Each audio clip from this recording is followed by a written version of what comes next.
55 tó máa jẹ́ kó yé wa nígbà tá a bá kà á nìyẹn. So gbogbo Jerusalem wọ́n ti sọ di a place of violence, ìwà búburú àwọn ọ̀tá alágbára àti àwọn ọ̀rẹ́ ọ̀dàlẹ̀. Gbogbo àwọn ọ̀rẹ́ Dáfídì wọ́n ti padà lẹ́yìn Dáfídì o, wọ́n ti padà. So gbogbo nǹkan ti sú Dáfídì. David's heart was completely broken.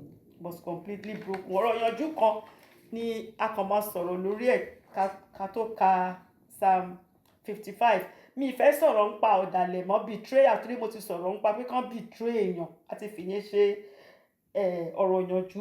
Mo kàn fẹ́ sọ fún wa nípa pé gbogbo ogun tí Kristẹni jà, mo fẹ́ ká mọ̀ pé battle of faith ni o. Battle of faith ni mo pè ogun ìgbàgbọ́. Ṣé rí, kò sí pé kógun má wà o, kò sí o. Job 5 verse 7 nígbà tá a ṣe Job chapter 5 verse 7 ó sọ fún wa wípé ṣùgbọ́n a bí ènìyàn sínú wàhálà. Inú wàhálà ni. Ṣùgbọ́n ìlérí tọ́lọ́run ṣe fún wa ni wípé ogun náà kò lè borí wa. Kò sí bógun náà bó ṣe lè le tó, ogun yẹn ò lè borí wa. Ṣùgbọ́n téèyàn ò bá gbàgbọ́ pé ogun yẹn ò lè borí òun, ogun yẹn á borí ẹ̀ o, ogun ò ní borí wa lórúkọ Jésù o. Ẹni tí kò bá gbàgbọ́, wàhálà ni o. Èèyàn láti gbàgbọ́ nígbà tọ́lọ́run fún wa ní gbogbo àwọn nǹkan ogun tá máa fi borí, èyí tá máa fi sáyà, èyí tá máa fi ṣe. Ephesians 6, Éfésù orí 6 ẹsẹ̀ 16, Ephesians 6:16. Ó wá sọ wípé lékè gbogbo nǹkan tí mo fún yín yìí, èyí tẹ́ máa fi sáyà yín, èyí tẹ́ fi borí yín, èyí tẹ́ fi bo ẹsẹ̀ yín, ó wá sọ fún wa wípé lékè gbogbo rẹ̀, ó ní ìgbàgbọ́. Ẹ mú àpáta ìgbàgbọ́ ni o. Nípa èyí tí ẹ̀yin ó lè máa fi paná gbogbo ọfà iná ẹni ibi nì. Ìgbàgbọ́ nìkan lèèyàn lè fi pa iná náà o. Èèyàn lè quote Bible, ká quote verse scripture, ká dẹ̀ máa wò pé àwọn èèyàn dẹ̀ quote ọdẹ ìṣiṣẹ́. You know why tí ò bá ṣiṣẹ́? Because your faith, ìgbàgbọ́ ẹ̀ ò gbé. Because you don't believe it, you are just quoting it. Tó bá gbàgbọ́ wípé I shall not die but live and declare the works of the Lord. Wọ́n láti ṣe Ọlọ́run, èmi ò ní kú kankan kù. Ikú ò ní wá o. Ikú lórúkọ. Spirit kan ni. Ikú náà gbọ́ pé òun sọ bẹ́ẹ̀. Ẹ tó bá dé plan yà forí ara ìgbé. He that digs a pit ni shall fall into it o. So ìgbàgbọ́ ó ṣe pàtàkì èèyàn Ọlọ́run. Ká mọ́kàn máa quote Bible. Ṣé rí Dáfídì ní situation tó wá bá dé yìí, tó ti wá rí wípé kò ságbára mọ́, tó ti rí pé ọkàn òun ti dàrú, gbogbo nǹkan ti bàjẹ́, but Dáfídì wá mọ̀ wípé ó sì kù kankan tí ò tí ì bàjẹ́. Ìgbàgbọ́ tóun ní nínú Ọlọ́run.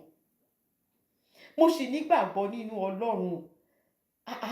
Ọlọ́run yìí ó sì máa ń gbọ́ àdúrà.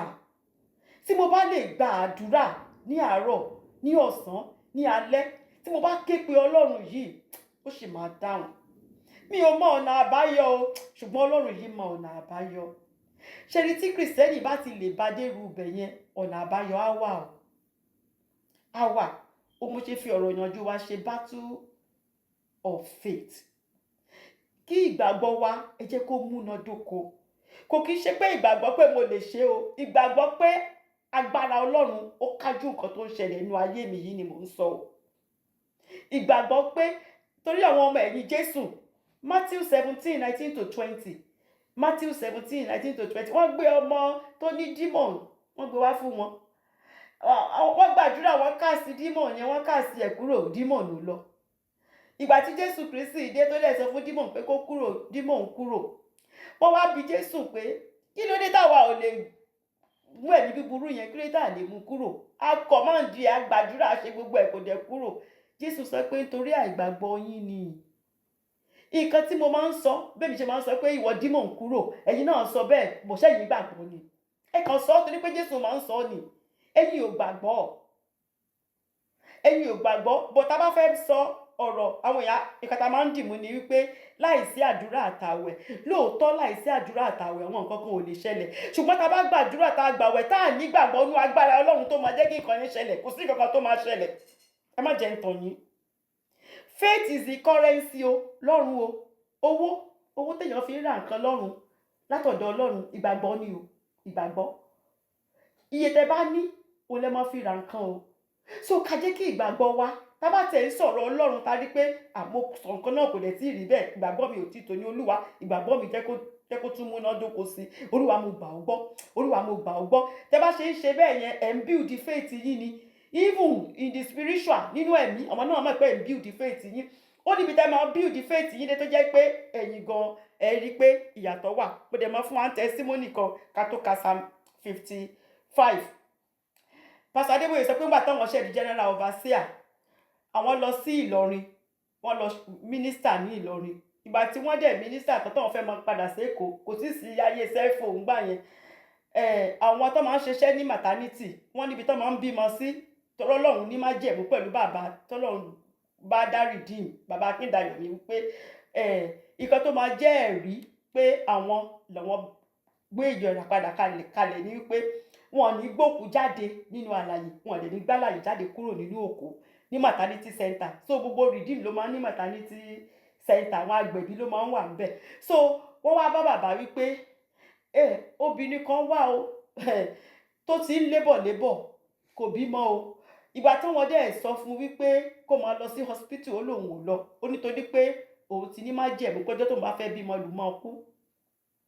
Pé òun dẹ̀ ti wá ronú ara òun sìn, òun dẹ̀ wá rí pé òun ò fẹ́ kú mọ́.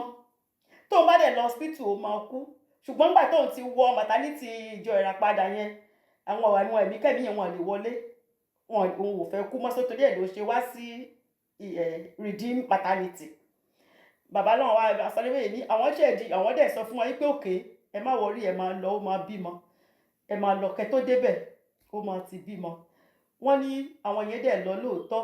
Wọ́n ní faith àwọn gbé yẹn, àwọn dẹ̀ gbàdúrà pé lóòótọ́ wọ́n sọ pé ó bímọ. Pé ìgbà táwọn máa fi dé káàmpù ìdájọ́ Èkó láàárọ̀ ọjọ́ kejì láti rí àwọn méjì tán wá láti Ìlọrin. Kí ló dé? Wọ́n sọ pé obìnrin yẹn nì. Àwọn find out pé ó sì tún kó ọmọ kan sínú ẹ̀. Ó ti ń lébọ̀ náà, ìkan yẹn ò tí ì jáde, ó dẹ̀ ti ń bleed, ó dẹ̀ lóun ò lọ hospital. Wọ́n ní ká rush ẹ̀ lọ kó lọ ṣe session, ó lóun ò kúrò, tó bá kúrò bẹ́ẹ̀ kó máa kú, pé sóun ò kúrò. Bàbá náà wá sọ wípé ṣé bí Ọlọ́run kan tó wà ní Ìlọrin náà ló wà ní Èkó tẹ wá yìí, ẹ má wọrí, ẹ máa padà lọ kẹ́ tó tún délé pé ó máa bímọ. Bàbá ní pípọ̀ faith àwọn ò gbé o. Àwọn kan sọ ni o pé the first time táwọn sọ faith àwọn gbé. Ìgbà táwọn wá sọ yẹn àwọn kan ní káwọn yẹn máa lọ ní. Ìgbà tán lọ tán wọ́n láwọn sáré lọ sí prayer room àwọn lọ ń yílẹ̀ pé Olúwa ṣàánú. Ọlọ́run wá sọ pé tí òun kan sọ ni o gbàgbọ́. Wọ́n sọ pé Olúwa mo mọ̀ pé tí mo bá sọ tó máa wá bẹ̀ yín ni máa wá bẹ̀ yín, máa wá gbàdúrà pé kẹjọ kẹjẹ kó ṣeé ṣe pé Ọlọ́run wá sọ pé okay, ó ní you need to believe. Ó ti sọ ìgbàgbọ́ yẹn, ìgbàgbọ́ tó bá tó fi sọ́dà àkọ́kọ́ yẹn, òun náà ló yẹ kó fi sọ́pọ̀ ní ká máa lọ. Kó tó débẹ̀ á ti bímọ lóòótọ́. Báwọn bẹ́ẹ̀ sí Ọlọ́run wá sọ pé òkè tó bá ti gbàgbọ́ ń sìn lọ break àwẹ̀ kó má gbàwẹ̀ mọ́ wọn ní Daddy, you know it's weekend, service wà Sunday mi lè break wọn ní àwọn ò tí ìgbàgbọ́ ni. Tó bá gbàgbọ́ wípé obìnrin yẹn ó máa bímọ lọ break àwẹ̀. Kò ṣàwẹ̀ tó ń gbà yìí ló máa jẹ́ kóbìnrin yẹn bímọ. Lọ break wọ́n lọ jẹun. Just leave it to me. Wọ́n ní pé nígbà táwọn yẹn máa fi débẹ̀ lóòótọ́ ó bímọ. Wọ́n tún wá realize pé kẹta ni wọ́n tún wà nú ẹ̀. Kò tẹ̀ wá ń ṣe méjì. Pé méjì ló ṣẹ̀ wá bí nígbà táwọn yẹn tún débẹ̀ ó wá di mẹ́ta. Ṣẹ́rí. So nǹkan tí mo ṣe mú testimony yìí wá ni wípé ìgbàgbọ́ wọn nígbà tán kọ́kọ́ sọ pé ẹ máa lọ, ìgbàgbọ́ wọn ó strong, ìgbàgbọ́ wọn gbé. Ẹni yẹn dẹ̀ bímọ lóòótọ́. In the spiritual they know pé bàbá ti pàṣẹ ọmọ bímọ. But àwọn yẹn mọ̀ pé ní ìṣì wà ń bẹ̀, bàbá òkùnkùn mọ̀ pé ní ìwà ń bẹ̀. Àwọn yẹn mọ̀ pé ní ìwà ń bẹ̀ tó máa pa ẹni yẹn.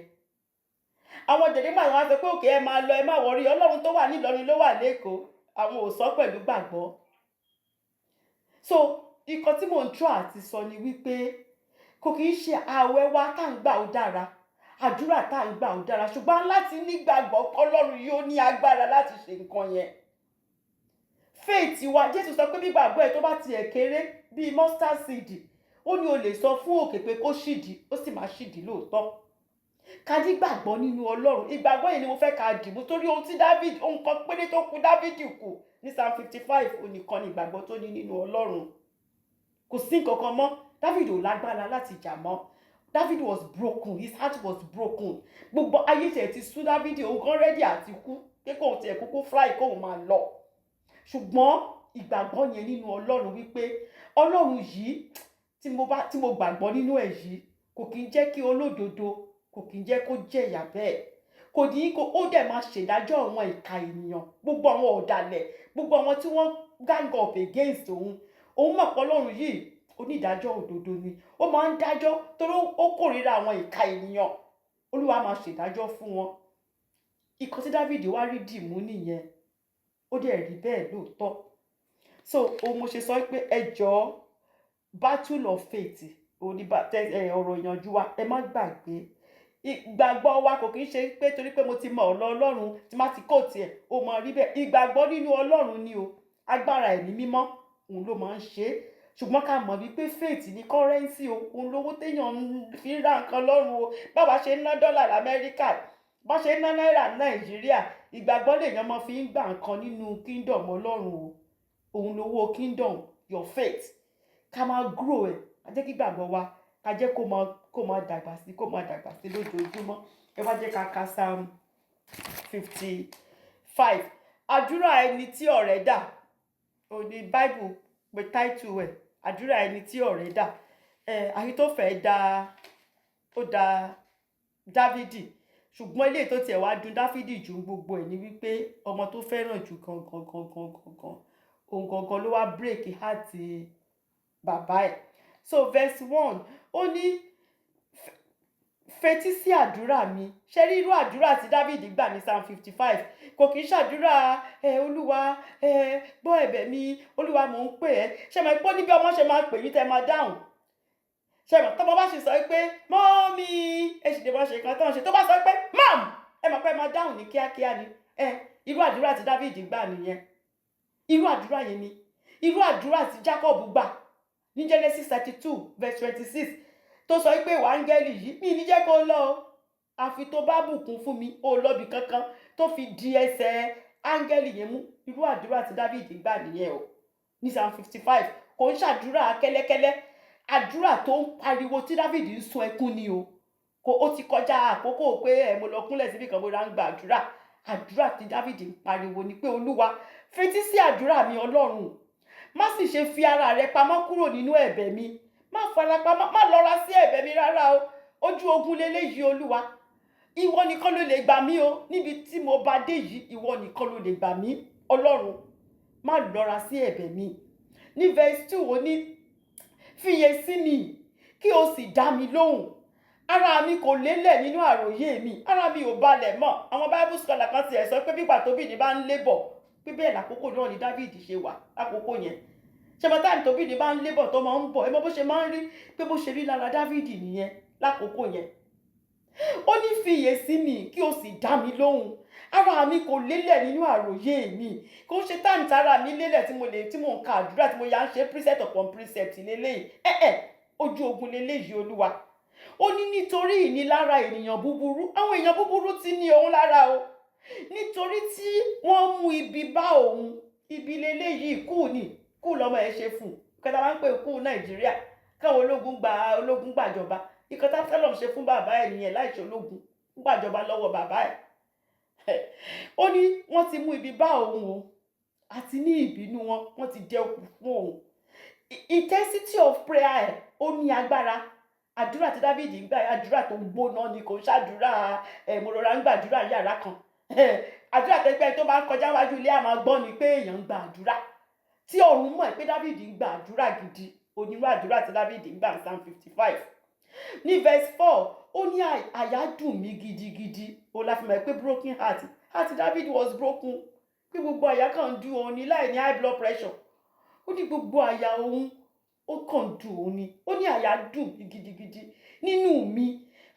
ó ní ìpayà ikú sí ẹ ó tiẹ̀ ṣubú lu òun báyìí pé ṣé eléyìí ṣe kú kọ́ leléyìí báyìí torí tó bá ṣe kú ìṣẹ́lẹ̀ kò jẹ́ pé ẹ tó ṣe kú sí wọ́n á pa àbẹ́ tó ṣe kú lọ́ máa pa èèyàn kan láti kú nú wọn àwọn méjèèjì ò lè wà èèyàn kan máa lọ so Dáfídì ti mọ̀ wípé wàhálà dé tí ò bá jẹ́ Absalom ajóhun bó jẹ́ Absalom wàhálà nítorí ó fẹ́ràn Absalom bó dẹ̀ jóhun náà gbogbo nǹkan á bàjẹ́ ìtìjú ni pé ṣe ló pa ọba wọ́n pa Dáfídì gbẹ̀yìn lórí oyè ni báwo ṣe ń gbọ́rú ẹ̀ after gbogbo nǹkan tó ti ṣe gbogbo rẹ́kọ̀dì tó ti ní láyé ẹ̀ tó bá fẹ́ rọra kú ṣèbá rọra kúkú ẹ̀jẹ̀ jẹ́ kò ní jẹ́ pé wọ́n pa á nípa àyà so ẹ̀rù ó ní pé ìpayà ikú ló ti ṣubú lu òun ní verse 5 ó wá ní ìbẹ̀rù àti ìwárìrì wá sí ara òun Dáfídì tí ò kì í bẹ̀rù nǹkankan torí Gòláyàtì tó sọ pé ṣé ìwọ aláìgbàgbọ́ lásán Gòláyàtì pé champion lórúkọ ẹ̀ jẹ́ o Dáfídì ò pé champion o Dáfídì ní ìwọ aláìgbàgbọ́ lásán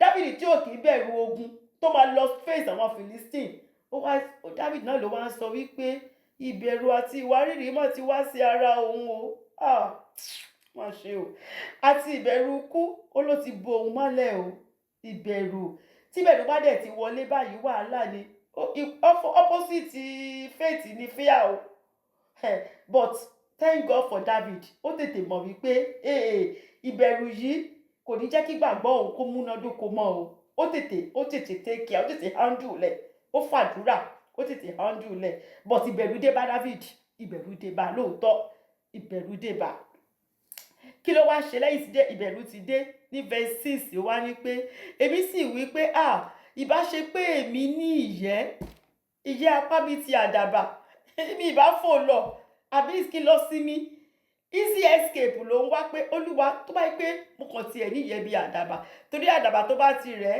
ó sì lè fi ìyẹ́ kan àwọn ẹyẹ tó kù tó bá ti rẹ̀ wọ́n á ní sùúrù náà kán ní agbára kán tó fò bọ́tẹ́yẹ àdàbà tó bá bó ṣe lè rẹ̀ tó wá sì mú ẹyọ kan tó kù yẹn á sì máa fi fò díẹ̀ débi tó ń lọ pé so òun mọ̀ pé ó ti rẹ̀ òun báyìí bọ̀ká lóun lè rí ìyẹ́ bíi tìrú àdàbà yẹn tó wá sì lè fi ìyẹ́ kan fò kúrò ní gbogbo wàhálà yẹn kóun kò tiẹ̀ lọ síbi tí wọ́n lè dé kóun lọ sí ní bẹ̀ tí kò bá tiẹ̀ máa pa òun bẹ̀ so be it but ogun yẹn ti le jù fún òun ó ti le jù fún òun àwa ọmọ Ọlọ́run dẹ̀rẹ́ àwa ò kì í tọrọ fún ẹyẹ àdàbà torí eagle ni wá ẹyẹ èjì ni wá we are supposed to rejoice and soar over circumstances of life a máa ń soar ni but lákòókò tí Dáfídì wá Dáfídì ò soar o kò soar o ó wá way of escape ni o ibi tó ọ̀nà àbáyọ kékeré tó ń kàn ṣàìlè tó ń kó ṣàkúrò nínú wàhálà yẹn ò ní Dáfídì wá ní verse 7 ó ní kíyèsí èmi ìbá rìn lọ sí ọ̀nà jíjìn réré èmi á sì máa gbélé agijù kóun tiẹ̀ òun á lọ agijù kóun wà ń bẹ̀ ibi tí ò ti sẹ́ni tó tiẹ̀ lè wá bá òun kóun kàn tiẹ̀ lálàáfíà díẹ̀ wish ni o èrò ni wish lásán ni kì í ṣe pé Dáfídì fẹ́ rí ni kò rí nífẹ̀ẹ́ bẹ́ẹ̀ o ọlọ́mọ kéèyàn rogun wàhálà tó ju agbára èèyàn lọ torí pé wàhálà ẹ̀ ti ju agbára Dáfídì lọ olóṣè ń sọ bẹ́ẹ̀ it was just a wish so ní verse 8 ó ní èmi ìbá yára sá àsálà mi kúrò nínú ẹ̀fùfù líle àti ìjì náà ìjì yẹn ó pọ̀ jù fún Dáfídì ẹ̀fùfù líle ni ó ń fẹ́ Dáfídì bí ó fẹ́ gbé lọ ní pátápátá so Dáfídì sọ wípé ó ti pọ̀jù fún òun wọn kí ló wá ṣe ní verse 9 wá ní Olúwa ṣe ìparun kí o sì yà wọ́n lé ahọ́n ibi tó ti rí ọ̀nà àbáyọ nìyẹn o pé Olúwa àwọn èèyàn tó pọ̀ yìí nísìnyí mi ò lè jagun kò sí kankan tí mo lè ṣe wọ́n ti pọ̀ jù mí lọ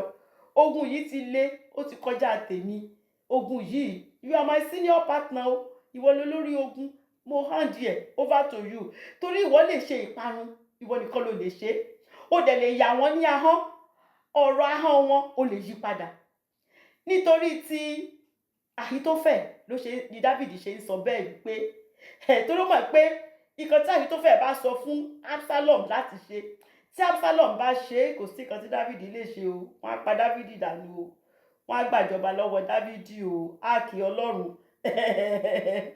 áàkì Ọlọ́run ò ní ṣubú lórúkọ Jésù ṣùgbọ́n áàkì yẹn Ọlọ́run ìbámọ̀ kan tí ìbá ṣẹlẹ̀ sí so Dáfídì wá gbàdúrà nígbà tá a ṣe Bible study 2 Samuel chapter 15 verse 31 2 Samuel chapter 15 verse 31 Dáfídì gbàdúrà sí Ọlọ́run wípé Olúwa sọ ìmọ̀ Ahítófẹ́lì sọ di asán, turn the counsel of Ahitophel into foolishness.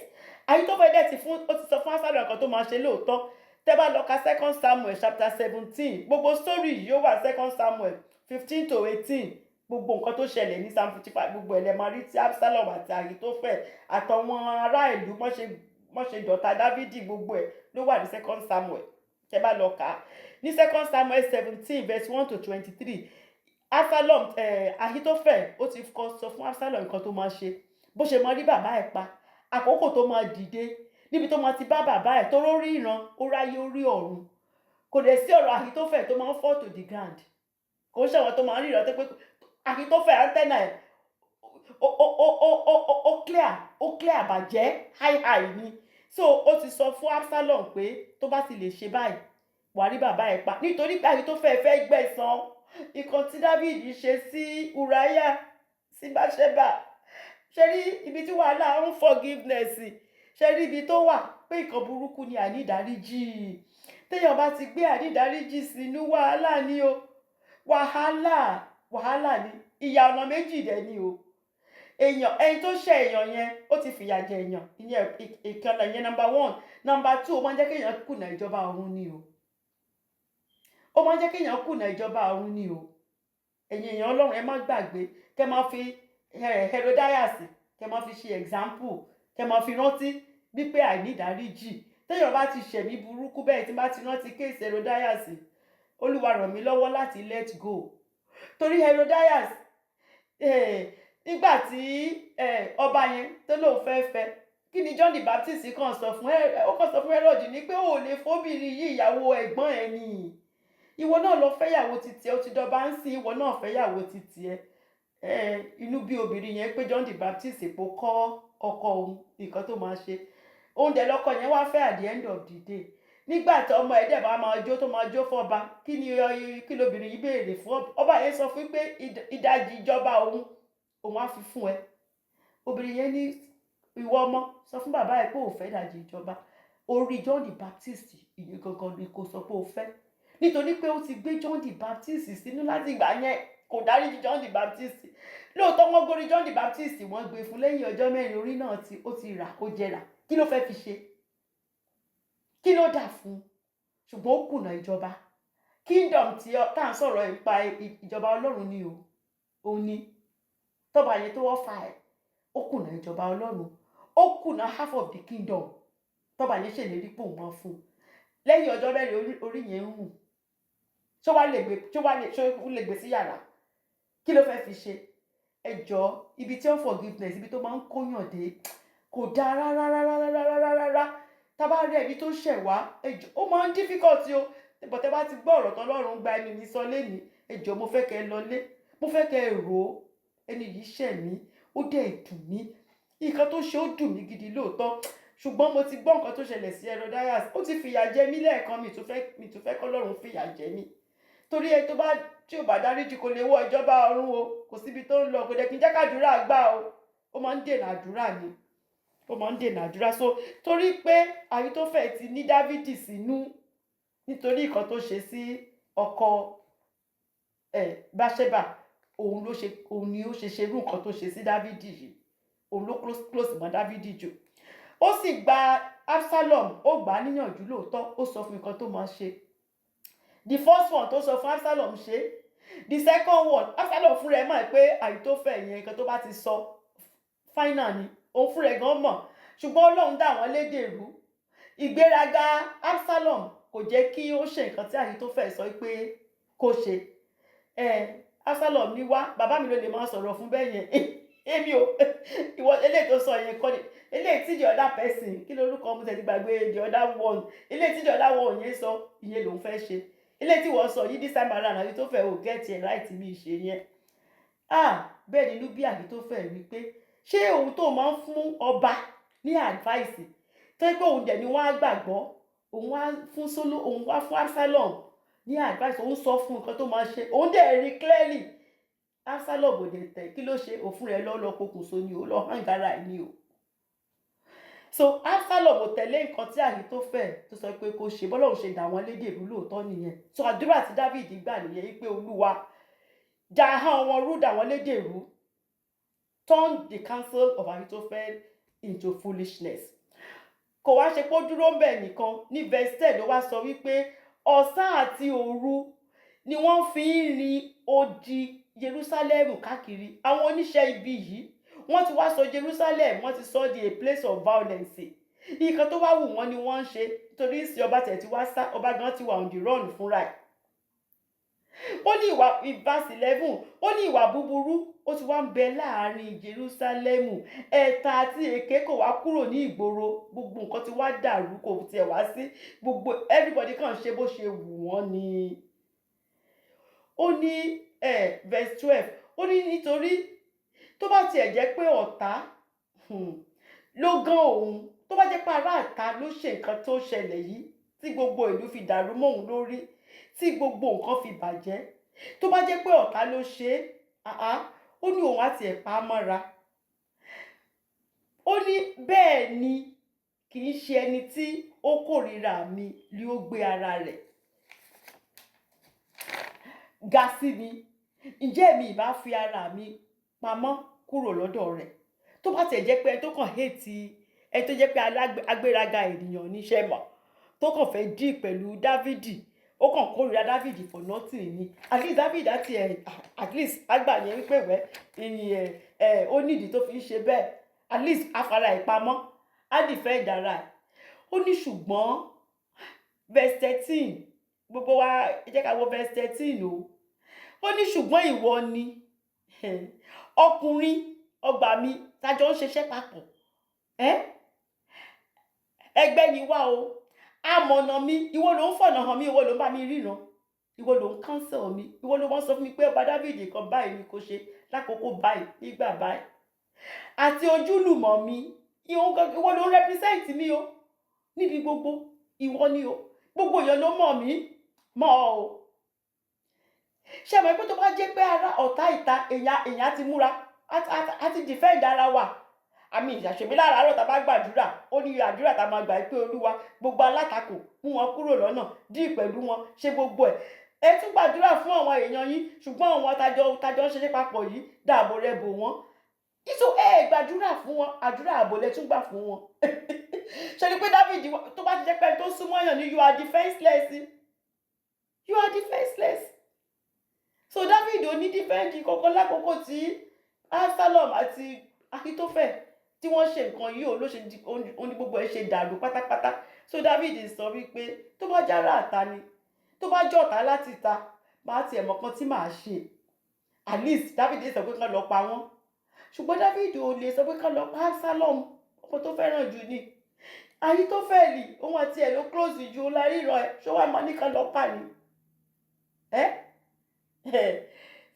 Ní verse 14, ó ní àwa jùmọ̀ gbìmọ̀, a máa ń jùmọ̀ gbìmọ̀ dídùn ni o, àjọ máa ń take counsel papọ̀ ni o, a sì máa ń kẹ́gbẹ́ rìn wọlé Ọlọ́run ni o, born again ni gbogbo àwọn àjọ ń lọlé Ọlọ́run ni o, àjọ ń ṣe Bible study, àdẹ̀jọ máa ń sọ̀rọ̀ Ọlọ́run, and yet ó dẹ̀ lè ṣerú nǹkan bẹ́ẹ̀, ó dẹ̀ lè ṣe. So wọ́n bá Dáfídì ní unawares.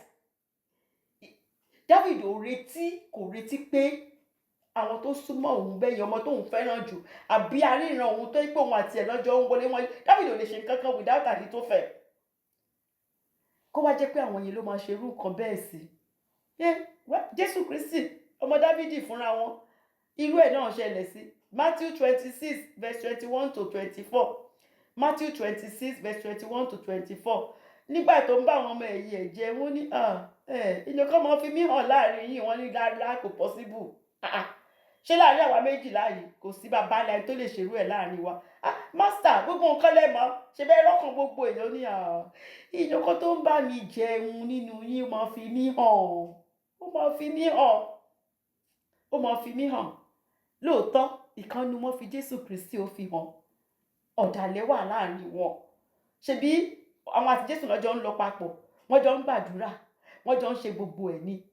Ṣùgbọ́n nínú Judas Iscariot, irú èrò bẹ́ẹ̀ dẹ̀ wà lọ́kàn ẹ̀.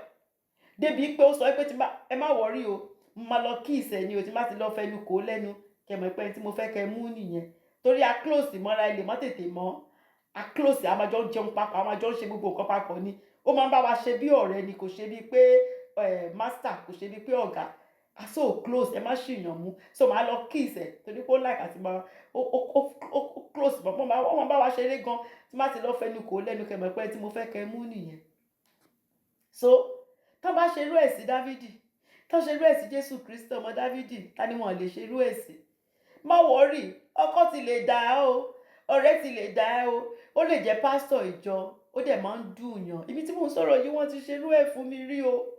Ṣùgbọ́n ẹ jẹ́ ká ní ìdáríjì, ẹ̀yin èèyàn Ọlọ́run, ẹ jọ̀ọ́, ẹ jẹ́ ká jẹ́ kí ìdájọ́ wọn kó wá látọ̀dọ̀ Ọlọ́run. Ká má fúnra wa, má jẹ́ ká gbèjà ara wa, tó ló máa ń bà nǹkan jẹ́, kò kí ń jẹ́ kádùúrà gbà o. Ó máa ń jẹ́ ìdíwọ́ ìdènà fún àdúrà.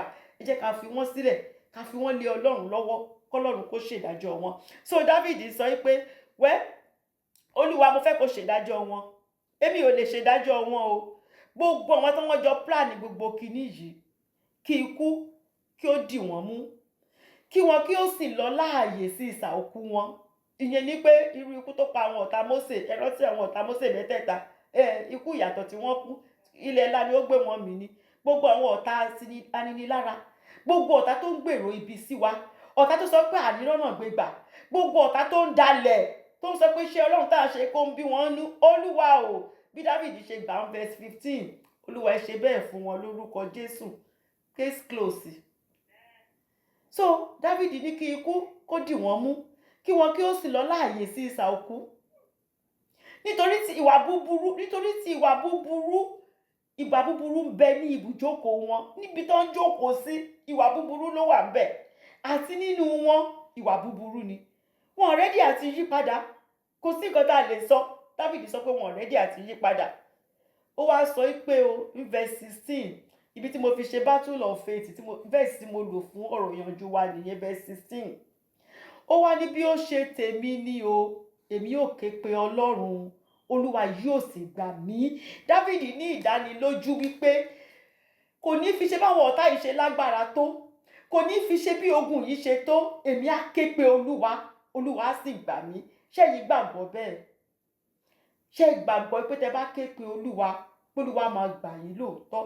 Èmi gbàgbọ́, aláti ní gbàgbọ́ pé máa ké pe Olúwa yìí sẹ́, Ọlọ́run yìí ó sì máa gbà mí. Ọba tó ń gbọ́ àdúrà ni a ní, Jésù tó ń gbọ́ àdúrà ló bí wa, kìnìún ẹ̀yà Júdà tí kì í fọmọ rẹ̀ ṣeré, abiyamọ abọ̀já gbọ̀rọ̀gbọ̀rọ̀. Bàbá ta ní nìyẹn. David wá sọ pé ní alẹ́, ní òwúrọ̀ àti ní ọ̀sán ni èmi ò máa gba àdúrà. Kì í ṣe pé mo kàn máa gbà á láàárọ̀ nìkan o. Olúwa máa gba àdúrà yìí títí tẹ́ máa fi ṣèyanu o. Pastor Adébóyè ní God answers all prayers, pé nǹkan tó máa ń ṣe wá ní pé tá bá ti gbà díẹ̀ ó ti sú wa. Pastor Adébóyè ní àwọn ń sìn àwọn òní mímí tó wọ́n fẹ́ lọ, àwọn á gba àdúrà yìí tọ́lọ́run á fi dáhùn ni.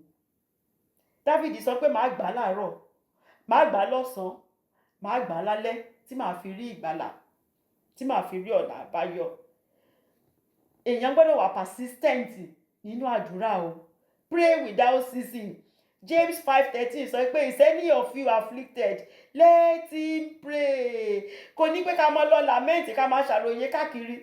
Kò sọ pé ká máa lọ tọrọ àdúrà, pastor ẹ gbàdúrà fún mi, sister mi ẹ bá mi gbàdúrà yìí fúnra yín gan, ẹ gbàdúrà. Àdúrà mélòó lẹ ti gbà fúnra yín?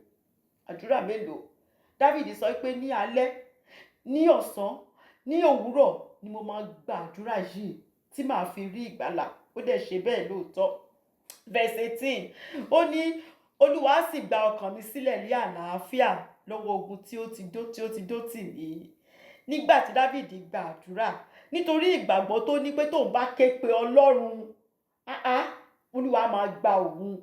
David ké pe Ọlọ́run láàárọ̀, lọ́sàn-án, lálẹ́, pẹ̀lú ìgbàgbọ́ nínú agbára Ọlọ́run. Ní verse 18, ó wá sọ wípé ó ti gba ọkàn mi sílẹ̀, gbogbo ọkàn tó ti wà broken, tó ti ṣe, ó ní ó ti gba ọkàn mi sílẹ̀ ní àlàáfíà lọ́wọ́ ogun tí ó ti dó tì mí.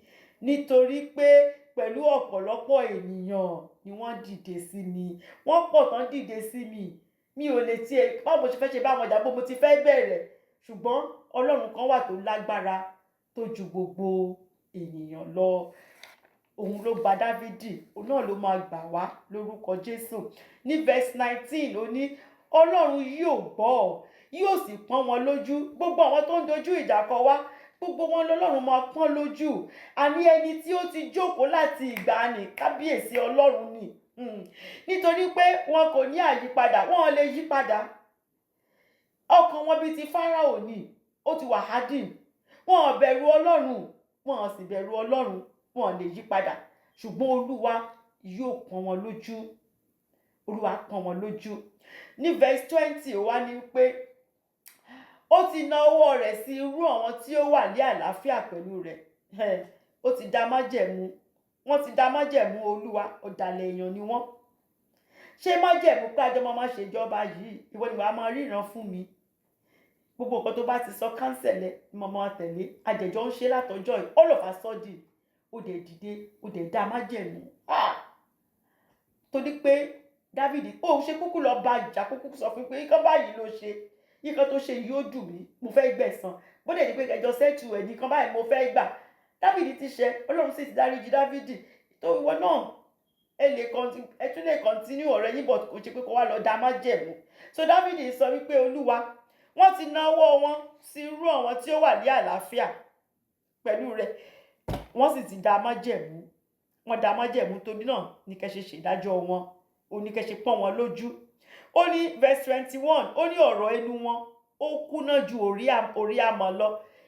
Ṣé mọ orí àmọ́? Ẹ mọ bó ṣe kúnná yẹn.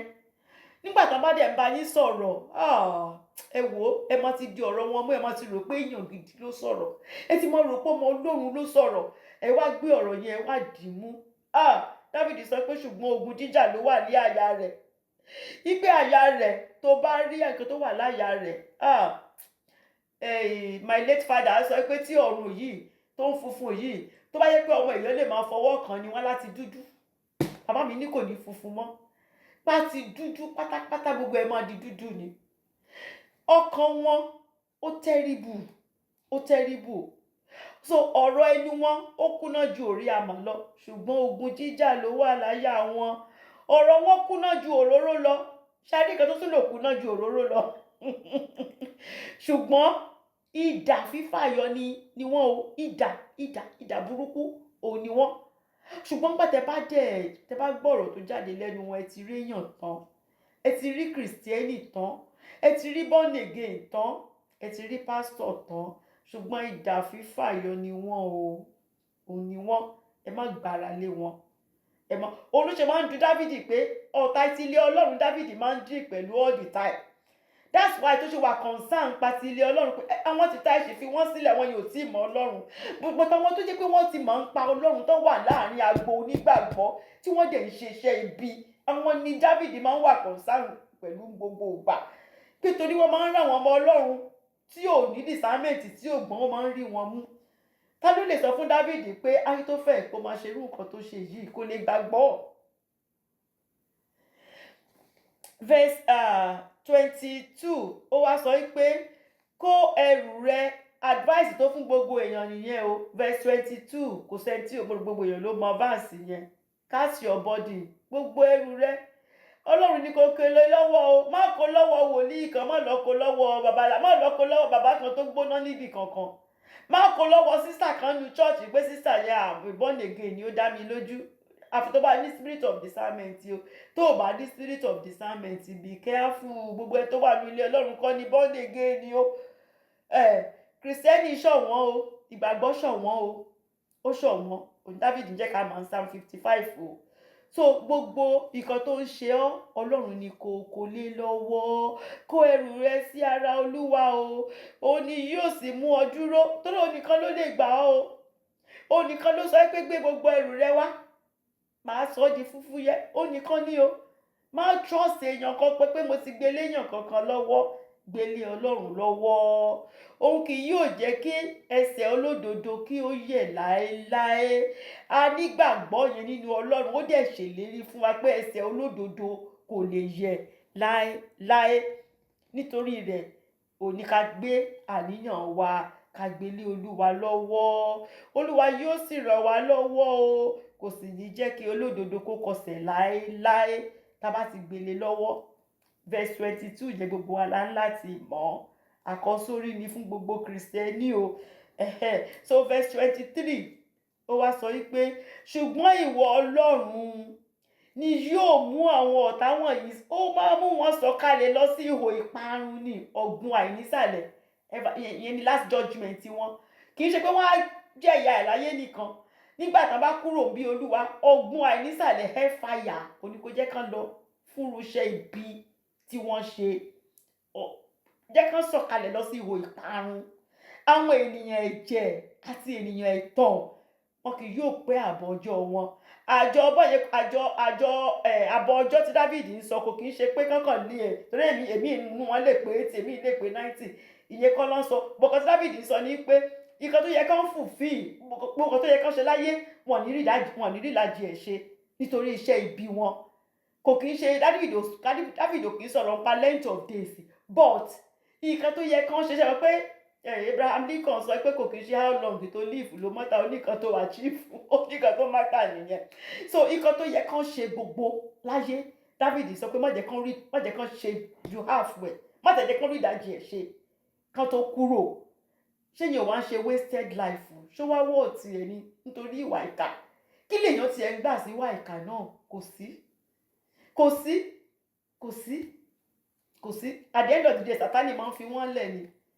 Ó máa jẹ́ kán jẹ̀yà wọn, wọ́n tún wá lọ parí ẹ̀ sí hellfire. Ìyẹn ò ní jẹ́ pé tiwa lórúkọ Jésù.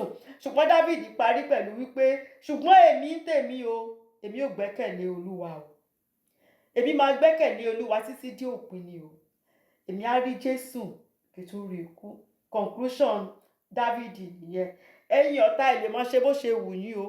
Ẹ lè sọ pé ẹ lágbára, you can do and undo. Ṣùgbọ́n ń tèmi o, èmi máa gbẹ́kẹ̀lé lé Ọlọ́run ni. Gbogbo wa náà ẹ jọ̀ọ́, ẹ jẹ́ ká gbẹ́kẹ̀ wa, ẹ jẹ́ ká gbélé Ọlọ́run.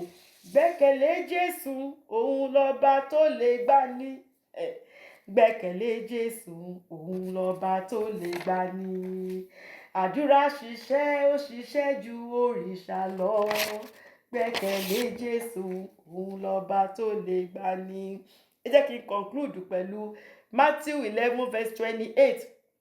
Dáfídì sọ wípé gbé gbogbo àníyàn rẹ, gbogbo ẹrù rẹ gbé lọ́lọ́run lọ́wọ́. Matthew 11:28 sọ wípé ẹ wá sọ́dọ̀ mi gbogbo ẹ̀yin tó ń ṣiṣẹ́ tí a sì di ẹrù wúwo lé lórí, èmi á sì fún yín nísinmi. Ẹni tí kò bá sì ní relationship pẹ̀lú Jésù Kristi, kò sẹ́ni kankan tó lè gbé wá o. Ṣebí ẹni tó bá mọ Jésù Kristi ló lè gbẹ́rù wá pé Olúwa, ẹrù yìí mo ti rù látọjọ́ ó ti sún mi, mi ò fẹ́ mọ́, mo wá gbé kalẹ̀. Mi ì fẹ́ rù yẹn mọ́, mo wá gbé kalẹ̀. But tó o bá ní relationship, tó o kì í ṣe àtúnbí nínú Jésù Kristi, tó o kì í ṣọmọ rẹ̀. Dáfídì ní ìdánilójú pé bàbá òun ni. Dáfídì mọ̀ pé bàbá mi ni. So Dáfídì mọ̀ pé mo lè gbé gbogbo ẹrù mi, mo lè gbélé lọ́wọ́, á sì sọ di fífúyẹ́. Tó o bá ní relationship pẹ̀lú ẹ̀, àbí bóyá o ti ní tẹ́lẹ̀ ṣùgbọ́n o ti gbà tí ṣòro orí ti Dáfídì yìí dé, ìwọ náà ti wá ràn wọ́n lọ síbi tí ò yẹ kó wá ràn wọ́n lọ́wọ́ lọ. Ìwọ náà mọ̀ pé tí pé bá dún sí i ò lè méèkì ẹ̀.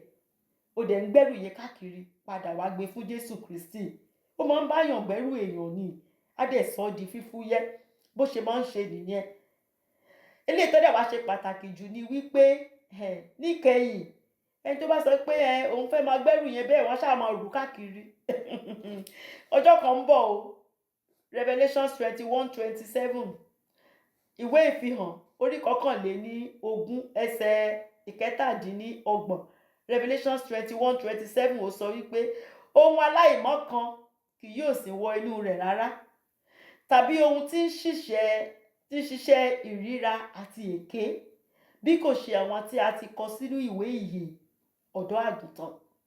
Ẹni tí orúkọ rẹ̀ tí kò bá sí ní ìwé ìyè ọ̀dọ́ àgùntàn yẹn kò lè wọbẹ̀ o, kò lè wọ ìjọba Ọlọ́run yẹn o.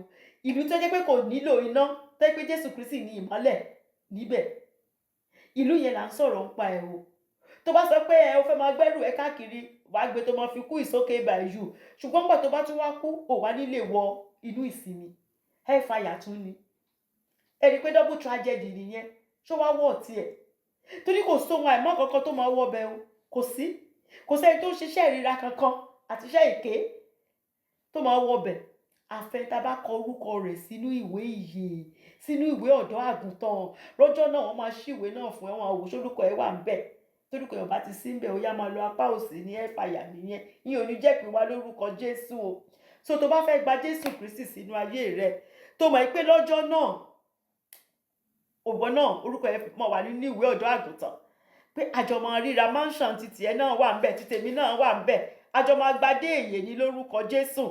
Ó rẹ́dí àti fi gbogbo iṣẹ́ ìríra, gbogbo iṣẹ́ èké, gbogbo àwọn iṣẹ́ tí ò pé, tí ò sí kankan téèyàn ń gbà sí, ó fẹ́ gbogbo ẹ̀ sílẹ̀. Jẹ́ ká jọ gbàdúrà wípé Olúwa, mo máa ra mi gẹ́gẹ́ bí ẹlẹ́ṣẹ̀, nítorí tèmi ló ṣe kú ikú oró lórí igi àgbélébùú.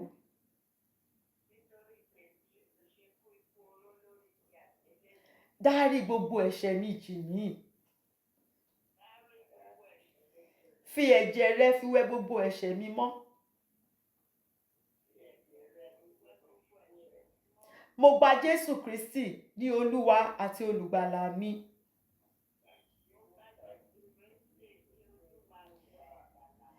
Èmi náà fẹ́ bá ọ jíǹde bó ṣe jíǹde lọ́jọ́ kẹta.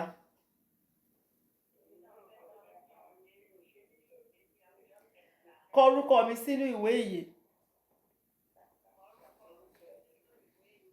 Ẹ tó bá sọ pẹ̀lú ẹnu àti ọkàn rẹ̀ tó sì gbàgbọ́ lóòótọ́, Olúwa, torí ọkàn ló ń wò, Olúwa sì kọ orúkọ rẹ̀ sínú ìwé ìyè. Lọ́jọ́ náà wà á rórúkọ rẹ̀ nínú líìsì ọ̀dọ́ àgùntàn. Wọ́n máa ti ṣí ìwé yẹn báyìí, wọ́n máa pe orúkọ ẹ̀ pé here comes Sister Tohun Adébáyọ̀. You say bá ṣe máa sọ náà nìyẹn, here comes Mami Julia Ajasanya, here comes Minister Ọlọ́mọ. Bá ṣe máa pe orúkọ wa lọ́jọ́ náà nìyẹn lórúkọ Jésù. Olúwa ràn wá lọ́wọ́ lórúkọ Jésù. Túraká, onígbàgbọ́ rẹ̀ rìn ayọ̀, kò má sí ààyè fún ìdààmú o. Àti kọ orúkọ rẹ̀ síwé àṣeyege, ṣàdúró kó lè kọrin, kó lè rẹ́rìn ayọ̀. Thank you, Holy Spirit. Thank you. God bless you all in Jesus' name.